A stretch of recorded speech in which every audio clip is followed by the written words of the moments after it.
Hello guys, thanks for tuning in. This is an edit over the video that you're about to watch. The woodwork I've just done is well, you see what you think, I like it. But keep watching, because at the end there's another tiny little snippet that actually goes on about what I actually did to improve it after a few days. I made the video like on I think it was last Monday or something, and then today is Saturday, so I had a brainwave and I thought I'd give it a go. So if you want to do this, by all means give it a go, but what you do need to do is probably give it a coat of varnish first, the oils, or leave it at least like a week to dry, or when you start rubbing it you might lift it. So watch the video, enjoy. This is my way of doing wood, and there's a few firsts in there for me, and I think it's worked. See what you think. Hello guys, welcome back. If you haven't liked and subscribed already, please subscribe, and then if you like the video at the end of it, please like it. And if you dislike it, again, dislike it. Tell me why. I want to know if I'm doing something wrong. Please let me know. So anyway, back with part 2 of this Dreidecker Fokker F1 build.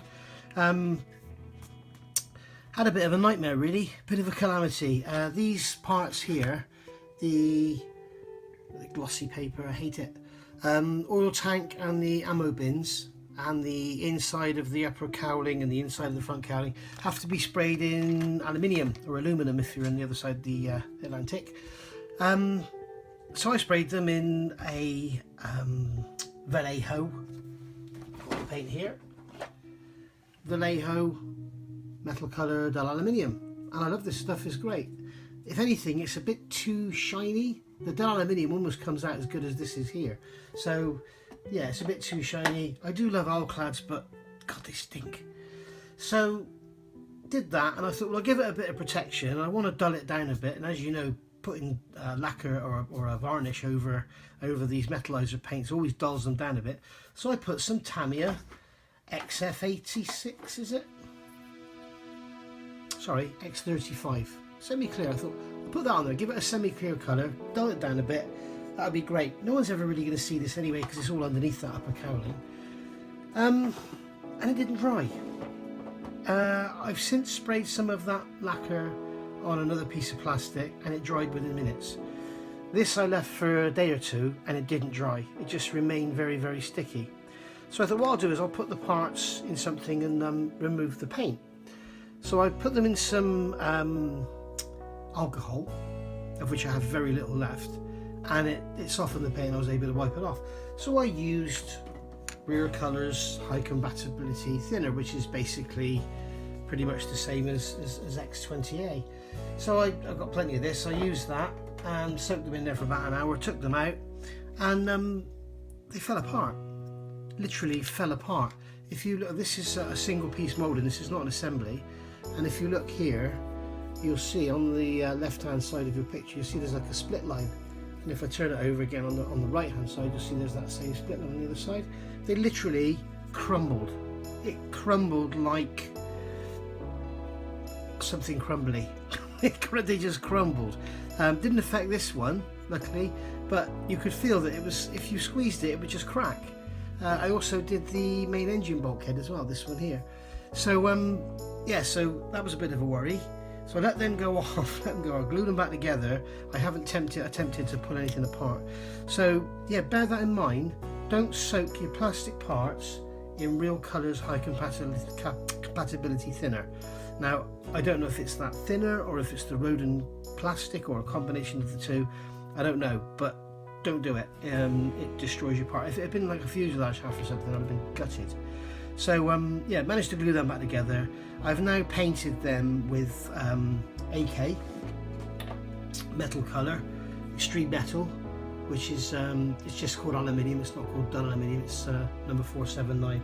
It's a bit smelly. They call it an enamel product. I don't think it is, but yeah, and it goes on. That's with nothing on it at all, and it goes on, and it's given them a fairly realistic finish, to be honest. That actually does look a bit like aluminium sheet. I think I'll try this stuff again on something better. I mean, this was basically destroyed, and the finish was destroyed and everything, so it hasn't really given it a fair trial, but it's the first time I've used it properly. So yeah, so that's those parts done and out of the way, and as I say, the bulkhead's done, the frame's added, and it's all painted in RLM22. Again, it's not very tidy because this goes inside the fuselage, like in here, like that, and you're never going to see it again. So, you know, it's all a bit daft, really. I've also done, remember I did the seat, I put some of that Tamiya stuff on. I've given it a coat of brown paint just as a base, but you can see now I've got a leather back on it and a leather base. I'm not sure if it's accurate or not, but you know, I wanted to do it, so it's my model and I've done it. And I may well, I don't know, when it comes to the actual finishing this, I may hold off, because I've noticed that if you buy the Wingnut Wings Albatross in the Red Baron colour scheme, I can't think of his bloody name now. If you buy that red Albatross, which is I think it's the latest kit, you also get decals to build this as one of the Red Baron's triplanes, so they look bloody great together. We'll see how this comes out first, because if it doesn't come out real nice, then I'm not going to do it. I'll wait for Wingnut Wings to come out with one of these, because I think they will. This kit's not the best. So yeah, I've done the linen colour on the bulkhead there. This is the seat mounting frame. Masked that off and then sprayed the RLM22 over the top. I've used Guns Mr. Colour for the RLM22 because, as you can see here, Guns generally goes on with a slight sheen to it, and although it takes longer to dry, it's a very hard wearing paint. It's a safer bet for weathering and stuff. Here's the side frames that go inside the fuselage, all cleaned up and painted on RLM22. I've got to add a load of photo etch to them now. There's bits you have to cut off these. I'll show you in the instructions here. I was going to film it, but you know, trying to get in close with the camera and show you what I'm doing on these tiny little parts is just ridiculous. You can see here that you remove the throttle quadrant and that from there, and then you replace it with photo etched brass.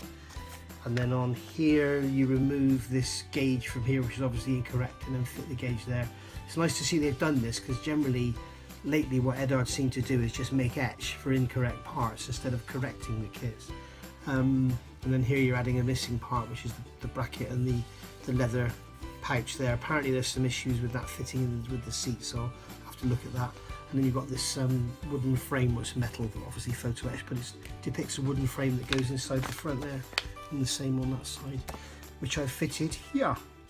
And yeah, this is all sprayed in linen and then gone over with some other different colours just to try and get some contrast into it. I don't know why, because none of this behind there, you're not going to see anything. So that's that done. And then in here I've sprayed this with, I think it's XF73. It's a Tamiya wooden deck colour, and it's one of the higher end up. It's a wooden deck colour for ships. Obviously masked it off. Then I've put some splotches of like XF60 on there. Then I've put some splotches of the red brown, which is XF20, is it? XF, I don't know. XF9, whole red. And yeah, and then this is the precursor to doing the wood grain with oils. This is what I normally do, is spray a very light colour on first. I have used flesh in the past as well. Then add, try and get to focus, then add some splotches of different colour, but this time I've put spots in place to depict like knots. So we'll see how that looks underneath the wood grain. I'm not sure, it's something I've never seen done, it's something I've never tried before, and because it's in an area that's hardly going to be seen, I thought it was worth giving it a go, and if it works, hey, it's a tip for you guys.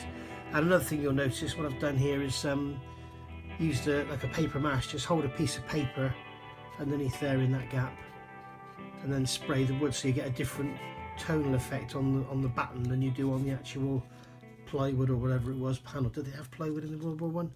I'm sure it would have been. So yeah, so there's both fuselage halves there, all ready for their oil colour, and I'll film that for you and show you what I do. It's nothing different than anybody else really does anyway. You can buy the decals and stuff, but quite honestly in this area here, really not worth it. So there we go. On the floors had the same treatment there. It's had the pedals or whatever they are masked off, and they're sliders, aren't they? Sorry, for the rudder pedals. they're masked off with Vallejo liquid mask, and then again sprayed and splotched with the other stuff. If you notice, it's quite splotchy where the paint was quite thick. That's on purpose. I don't want definite shapes or anything, just want splotches. So you'll see all that come together. And that's really as far as we've got.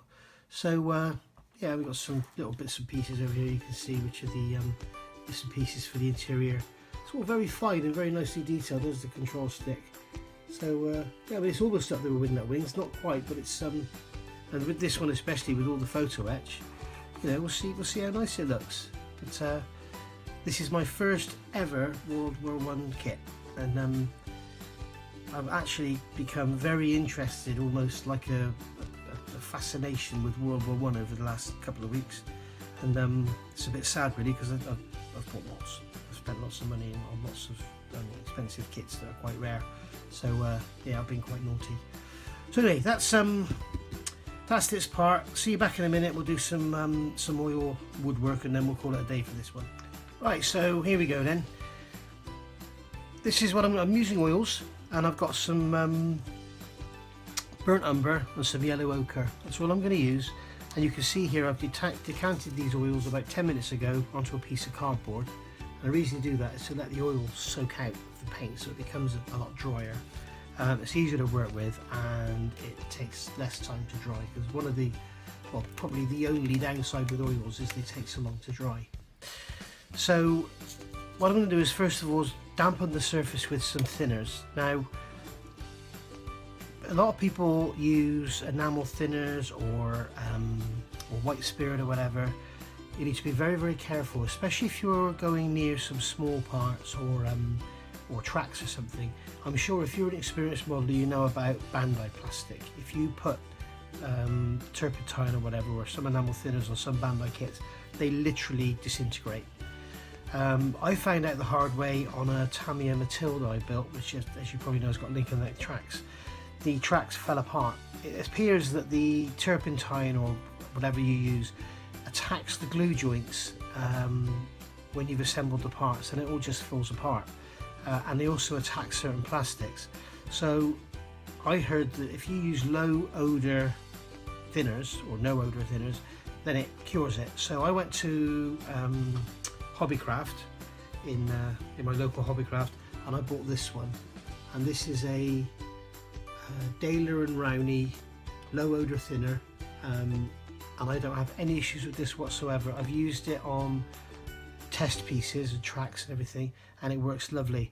Another one you could use, which I learned from Dutch Modeler, thank you Seb, is you can use lighter fluid. That doesn't tend to damage the plastic either. But all I'm going to do now is just dampen the surface, just to give the oil something to brush onto. I'm not going to flood it. This isn't making a wash or anything. This is just dampening the surface. And also, if you see here, I've got this absolutely knackered brush. This brush is completely shot, and it's basically left as a stump. It's great for dry brushing actually, if you're doing something small, but nothing big, because it just doesn't hold any paint at all. But it's good because you can use it quite roughly. You'll see. What I can do is use it to actually induce some sort of wood grain in there. And the other thing with oils is, you know, I could come back tomorrow. It's what is it now? It's was it 6:30, 5 to 7? I could literally come back tomorrow night 7 p.m. and literally work at this again and put, you know, some wood effects in or whatever. So have a look at what I do now, have a go yourself, and then if you don't like it, you can just put some thinners on it and wipe it off, or you can just work at it and work at it. If you make it too wet, leave it alone, it will dry out, and then you can work at it. And even up to, like, I think 2 or 3 days, you can still work at it. And if you go on past the 3 days, put some thinners on it, and it will soften up and work on it again. So just watch here what I'm doing. I'm just adding a I'm just going off camera there. I'm just dabbing the brush onto a piece of cloth, and then I'm just going to wet the surface just enough to give the oil something to flow on, rather than just pick up straight away. So I'll start off with the darker stuff first, and you can see I'm just putting some on the brush there, and I'm just going to brush it on. Yeah, and you can see straight away I do need some oil on there, so there we go. just brush it on, and I'm making sure here it gets into all the nooks and crannies, because what you don't want is any bald patches. And don't go overboard with it too wet near the masking tape, because it'll seep under. You can always, another beauty with oils, and if you think about it, you can take this as a tip. If you've got something, some very, very high detailed painting to do, like bits of fixtures and fittings on a ship deck, spray the deck with acrylics, give it a coat of lacquer or whatever you need to do. Oh, and bearing in mind, that's the thing, this is straight on the paint, there's no lacquer or anything. So yeah, give it a coat of lacquer, whatever you need to do. And then when you come to painting the fittings, paint them with an enamel paint, like a Humbrol. And then if you get any on the deck, you can come in like 3-4 hours later with a brush dipped in thinners and just go away at the edge, rub away at the edge and remove the paint. I'll show you that in a second. So just going to put some more thinners on this side. It's a bit wet.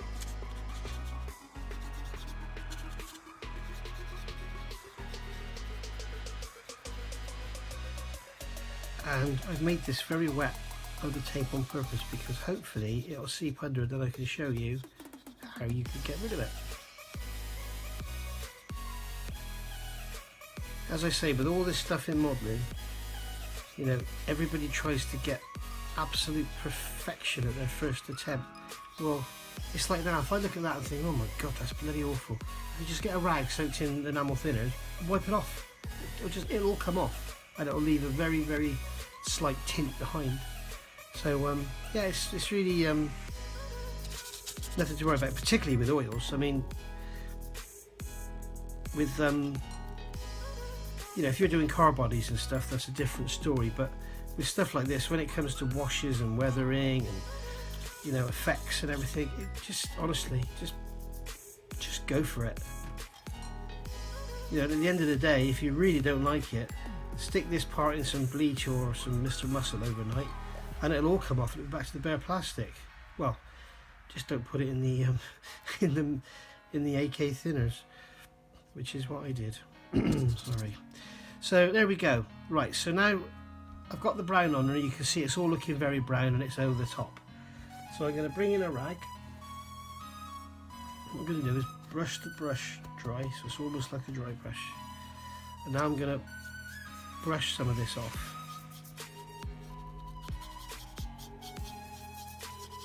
Now you're thinking, why did I put so much on and now I'm brushing it off? The reason I put it on is because I wanted it to get into all the nooks and crannies. Remember, this triangular frame you can see on here is photo etched brass, and I want the oil paint to get into all the gaps underneath it, so that it doesn't look like a piece of stuck on photo etched brass. I want it to look like an assembly of wood. There we go. Do the same here.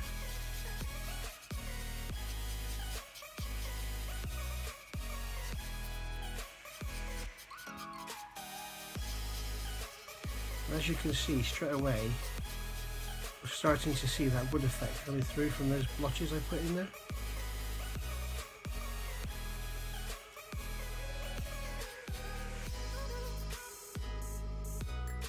Let's get some better light on this for you.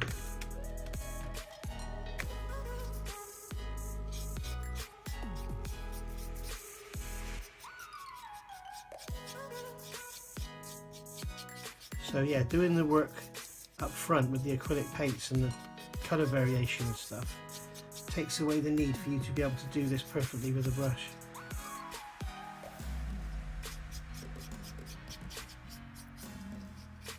And I know you're thinking now, why has he got that yellow ochre there? He hasn't used it yet. Well, watch this space.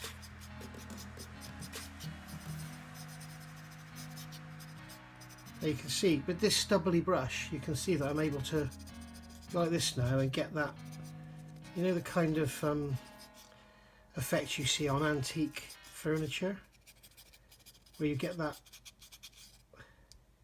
yeah, try and get it so it's not shining. Hopefully you can see that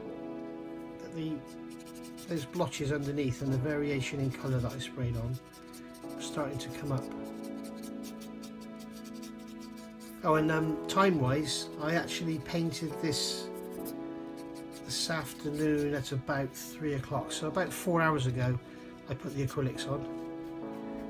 There we go, wiping the brush off again. All these oil paints, the secret is, you'll see when I do a build with some washes and some filters, you'll see the secret is is not to have the brush wet, it's to have the brush, you want the brush comparatively dry, you don't want it wet. Work on a wet surface with a drier brush, and in my opinion it works really well, rather than trying to, you know, skimp on it and try and put it on dry. You can see taking it off has a far better effect than putting it on. So you're actually not painting it on, you're pulling the finish off.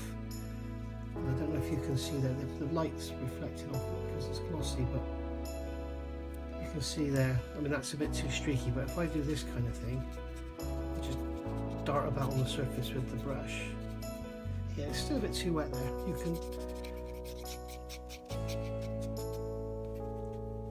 I mean, another thing you can do if you want to, take your rag,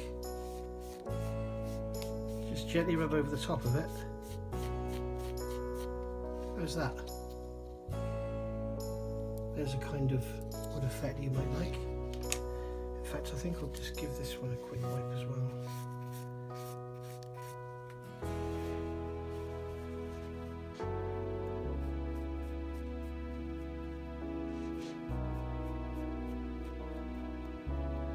If you can hear some scratchy noises, it's my dog on the floor. She's I've literally just filmed that bit I did about the voting for me for the World War I model build, and yeah, at the end of that, if you saw that, you'll see that she actually got up on the bench. I was standing up for that when I pushed the chair behind me, and she managed to jump up on the chair and then jump up on the bench, which was good. And you can see, I've never seen anyone use my technique of using different colour acrylic paint before you go over the top with the oil. And to me, it's a no-brainer. It just makes it such a good effect. What I haven't tried before, as I said earlier, is these dark splotches, like this here and this here, and I think it looks quite good actually. I think it looks like it's quite a good way of depicting knots. You can see now that's quite dry, I can work away at that, and we've got a kind of wood grain effect. Now, this yellow ochre, put some on the brush there, literally just, I mean, look how knackered that brush is. Look at that. So now I can just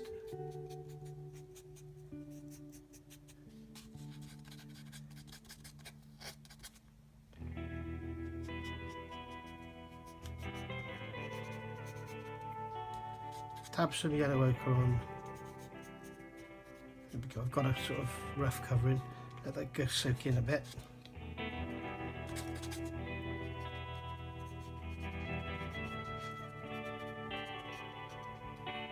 You can see I've put a little bit more on this one.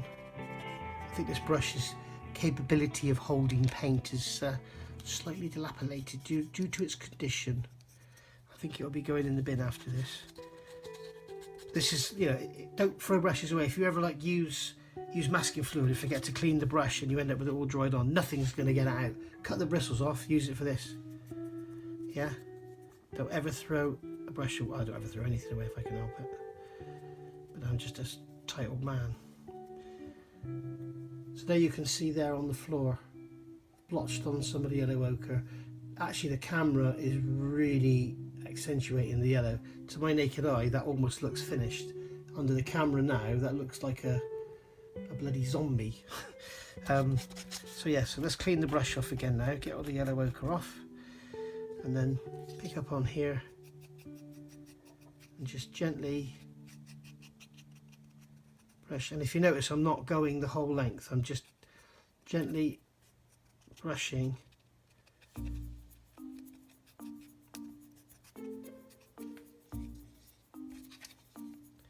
now. Some would say, and I would 100% agree with them, this is too dark. But unfortunately, as scale modelers, we always seem to do our wood too dark. If you look at a piece of plywood, if you go to B&Q tomorrow and look at the piece of plywood on the shelf, it's practically flesh coloured. It's extremely light. But I've tried achieving that on a model, and it doesn't really look right. I don't know if it's because of scale effect or what, but I did it in a in the back of a cargo truck, a World War II cargo truck. It looked bloody awful. It looked really, really bad. So we do tend to go for this kind of super varnished laminate wood kind of effect like this, and I don't know, maybe it was like that. That's why it looks more realistic. I don't know. I've never seen a World War I plane in real life, but or any military vehicle with wood on it, to be honest. But yeah, you can see there. It's quite dark, but you know, if you go for the lighter look, you know, like the buff and then just a tiny bit of oil on there. I'm off the camera again, I'm sorry guys. I think I might have pulled the paint mask off of there. Doesn't matter, I have to touch it up with silver. This centerpiece has got to be painted anyway. So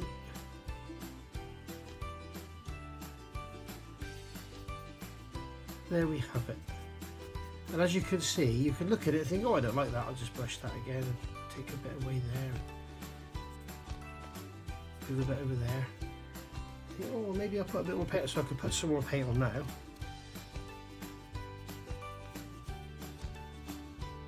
I think, oh, that looks good. Yeah, I'll leave it like that. Or if I didn't like it, just get a cloth and wipe it off. And that is the beauty of oils. People will tell you that they take so long to dry, and you can buy all these bloody sets of different coloured paints for your woods and everything. You know, what could be simpler than this? I've used 3 Tamiya colours, which probably everybody that builds military models has got in their box anyway. And I mean, if you haven't got them, you can make them up. There's no science to this. It's just a very light brown, a slightly darker brown, and a slightly darker brown. You know what I mean? That's that. And if you use something too light, you leave more oil on. If you use something too dark, you wipe more oil off. And I think we'll agree that the light on the camera are really not doing me any favours. But I think we'll agree that looks like wood. It does to my eye anyway. And when you consider that's a cockpit floor, I think that's plenty good enough. Yeah?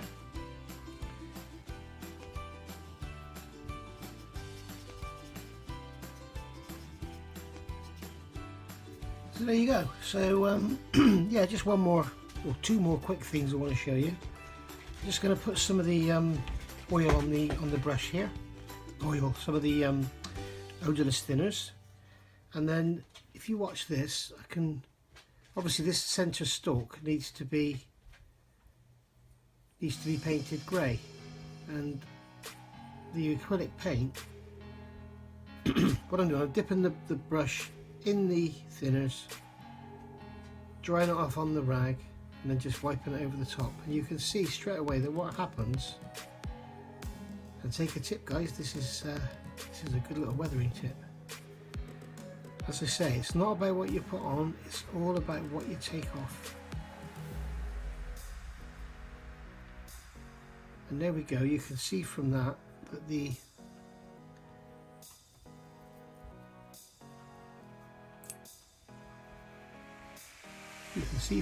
the oil has gone from that center shaft. And now I can just take a cotton bud and wipe over to remove the thinners that's on there.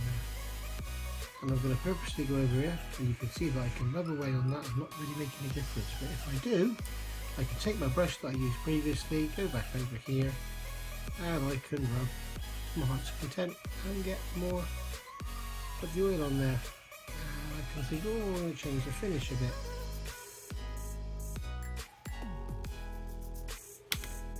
So there you go. And then another quick thing, I just want to show you here what this looks like. Look at that.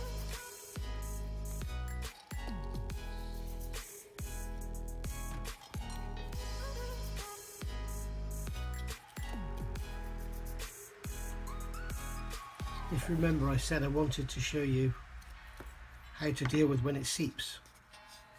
See there, it's seeped underneath. Now it doesn't really matter because it's in an area that's not going to get seen. So this time I'm putting the brush in the thinner, but I'm not actually drying it right off. I'm leaving it quite wet.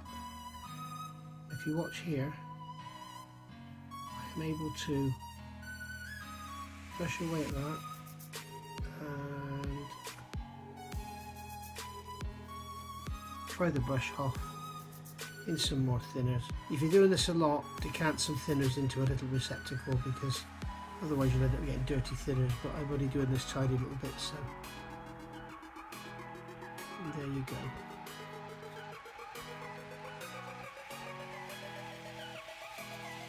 I'll brush that around there so as not to get a stain in one place. That'll just look like a little weathered area. So you can see now that's cleaned up. So it's like I was saying, if you're doing a ship's deck or something, paint the fittings with humble enamels, and if you happen to run over, or the paint runs over and gets onto the decking, the grey paint, then you can use this. It's a great effect to make you look like a pro modeler. Look at all that over there. What am I going to do? All that spinning over there, putting that big dark brown blotch. Get a Q-tip, dip it in there, gone. Now if I brush this way, I'll pull anything up there. Again, get a Q-tip, squeeze the end of it so it gets like a bit of a sharp edge on it. Or buy those Tamiya ones for about £9,000 for a box of 5. I've got some. They are good for where they're needed, but they're also very hard. I'm actually not that keen on them. So there you go. That there, where the wood grain had gone onto the lid. Let's just see what this side is like.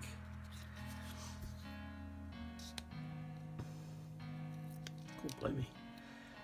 One thing I will say, Tamiya masking tape is bloody good stuff, isn't it?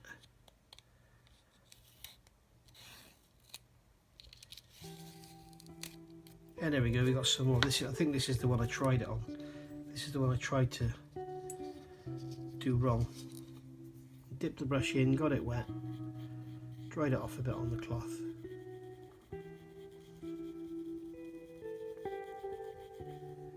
There you can see. Get my Q-tip.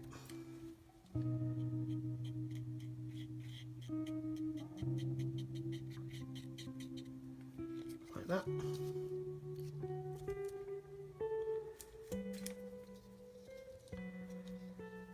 And oh, there's nothing here on the top at all. Just a bit there on the end. Wipe that away. Job done. There you can see that's all good. Be careful not to touch the wood that you've just put down, because you'll end up with the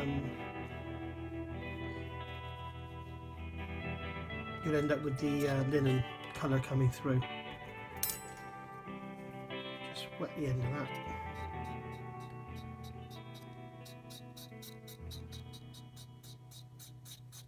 If you wipe it around like that, oh, sorry, I'm off the camera, sorry guys, I need to learn.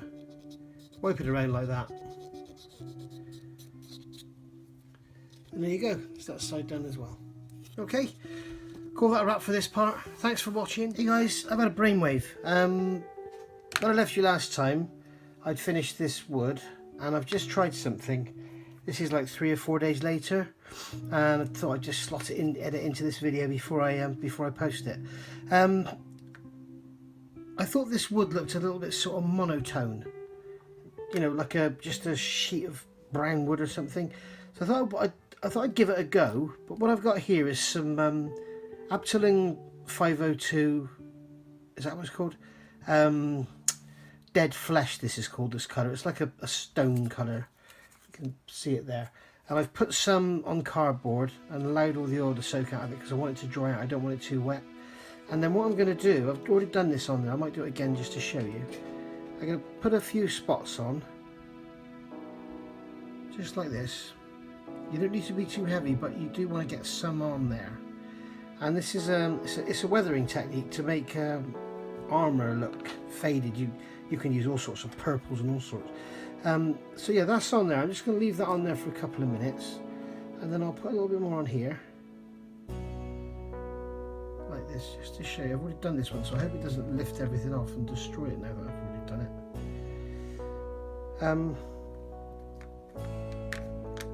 So yeah, that's a bit uniform actually, so I'm going to put some in the middle as well,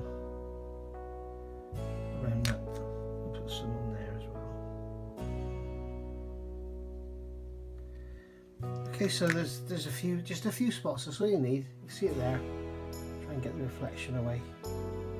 Yeah. And then what I'm going to do, you would normally leave it a little bit longer than this. I'm dipping the brush in odourless thinners and then drying it off on a cloth. It's just literally, I mean, it's just barely damp. You can see I'm brushing it on my finger there. It's not even leaving a mark. And then very, very lightly, just stroke over the wood like so. And what you will do, you will impart lighter streaks. And if you remember when I did this, this is the beauty of oils. If you don't like this, you just stop. Put some more thinners on the brush and take it all off. And what it does, it's giving it sort of, let me do this other side and then you'll see what I'm talking about. It's kind of taking out the uniformness, if that's the right word. And now you've got a couple of sort of lighter areas. If you look at this here, you can see I've got a light. I've got a lighter area here, lighter area here, lighter area here, a bit down here, and it's kind of. I mean, I need to just work that a bit more there, and you can see that it's kind of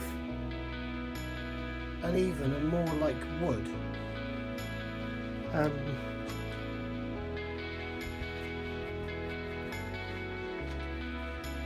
Do this one again. I hope it's not just going to lift it all up.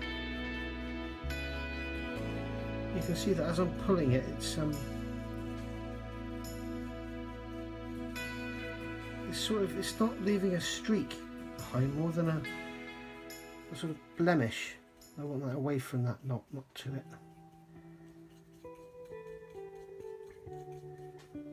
And I think we can all agree that as long as you don't leave it too light,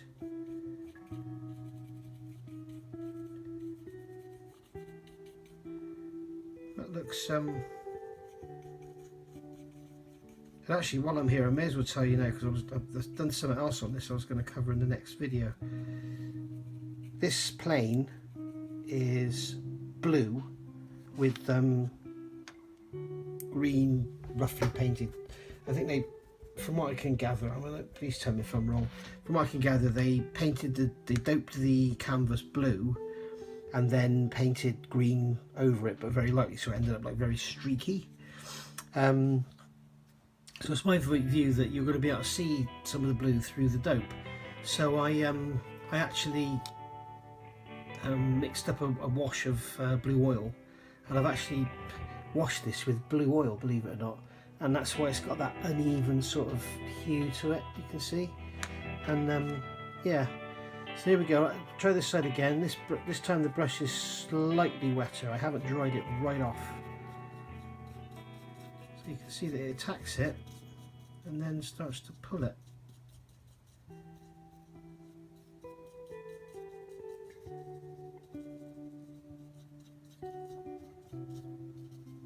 I reckon, if you ask me,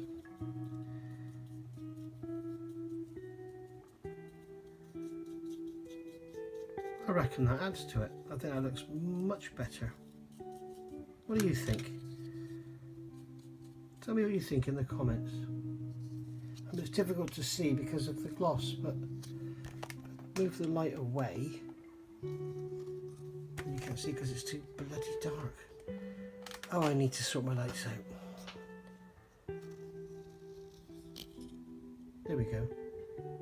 I think that looks great. The thing is, the camera doesn't really do this justice. I mean, it's better now than it was when I originally did this film. From what I was seeing on the screen, the bloody wood looked like I was trying to paint some kind of zombie flesh or something. It was greens and that. So yeah, I think that's good. I mean, the thing is, I know it's only inside, and I know this is only a comparatively cheap kit, but I want to get this technique mastered, and I want to use my own way. You can see in here as well, somebody may be asking questions, there's ejector pin marks in here, in these two. I didn't bother taking them out because once you put these fuselage halves together and you've got the engine and the cowl, and you can see that you're not going to see hardly any of it. So anyway, there we go. Yeah, I think that's finished it off nicely. So yeah, there's a few people have asked how I do this, and they want to sort of have a go. Just get some plastic card, get an old model out, get an old model Spitfire out of something and give it wooden wings. You know, it's I'm pretty pleased with that. So these brown blotches are a first for me, to look like knots, and I'm quite pleased with how they've come out. And doing this is a first for me. Not doing the actual the technique, but doing it for wood. I personally think it's worked really well. I think that looks good. Tell me what you think. See you later.